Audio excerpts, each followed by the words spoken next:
আসসালামু আলাইকুম প্রিয় শিক্ষার্থীরা, তোমরা কেমন আছো? আমি আশা করি তোমরা অনেক ভালো আছো। সো আজকে আমরা একটা বিষয় সাজেশন দিব। এসএসসি 2026 তোমাদের রুটিনটা প্রকাশ হয়ে গেছে, তোমাদের পরীক্ষা খুবই কাছাকাছি। তাহলে তোমরা তো জানোই মিলনের আমলে পড়াশোনাটা কিভাবে করতে হবে।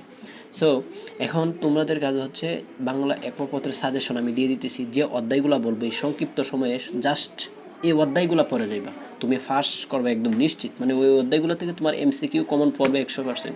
ওই অধ্যায়গুলো থেকে তোমার সৃজনশীল কমন পড়বেই পড়বে। দেখো এখানে গদ্যর মধ্যে সবচেয়ে ইম্পর্টেন্ট, মানে বিগত বছর সবচেয়ে বেশি বেশি যেগুলোর থেকে প্রশ্ন প্রত্যেক বছর করতেছে, মানে এগুলো ইম্পর্টেন্ট বিষয়। আমি স্টার চিহ্ন দিয়ে রাখছি, কিন্তু অপরিচিতা মাস্ট বি পড়তে হবে। 2টা সৃজনশীল থাকবে এটা থেকে, বিলাসী 2টা সৃজনশীল থাকবে, এমসিকিউ তো এটা থাকবে মাস্ট বি। মানব কল্যাণ খুবই গুরুত্বপূর্ণ, এটা থেকে থাকবে, এবং রেইনকোট। এইগুলা তুমি সবগুলা পড়ো, সমস্যা নেই প্লাস পাইতে গেলে। বাট তুমি এই যে 1, 2 অপরিচিতা বিলাসী এবং মানব কল্যাণ এবং রেইনকোট এটা অবশ্যই পড়ে রাখবা, বুঝতে পারছো? তাইলে তারপরে দেখো এখানে দিতেছি হচ্ছে আমরা পদ্ম। তো পদ্মর ক্ষেত্রে যে অধ্যায়গুলো সবচেয়ে বেশি গুরুত্বপূর্ণ আমি তোমাদেরকে এগুলো দিয়ে দিতেছি, জাস্ট এগুলো একটু পড়বা। আমি আশা করি এগুলো থেকে তোমাদের কমন পড়বে, ঠিক আছে? আর কবিতার বিশেষ করে শব্দ অর্থ টিকা, ঠিক আছে?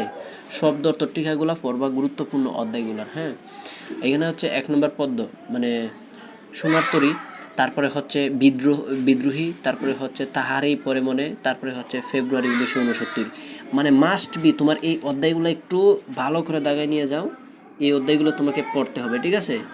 এরপরে এই যে দেখো এইগুলা, এই অধ্যায়টা, এই অধ্যায়টা, এই অধ্যায়টা, এই অধ্যায়টা, ঠিক আছে? বিগত বছর যখন আমার ক্লাসগুলো অনেক স্টুডেন্ট দেখে, তারা এই সাজেশন নিয়ে পড়াশোনা করতেছে। আমি জাস্ট সাজেশনগুলো দিতেছি। আমি অবশ্যই ইংরেজি পড়াই এই চ্যানেলে, পাশাপাশি তোমাদের প্রত্যেকটা বিষয়ের পরীক্ষার আগ মুহূর্তে গুরুত্বপূর্ণ সাজেশনগুলো দিই।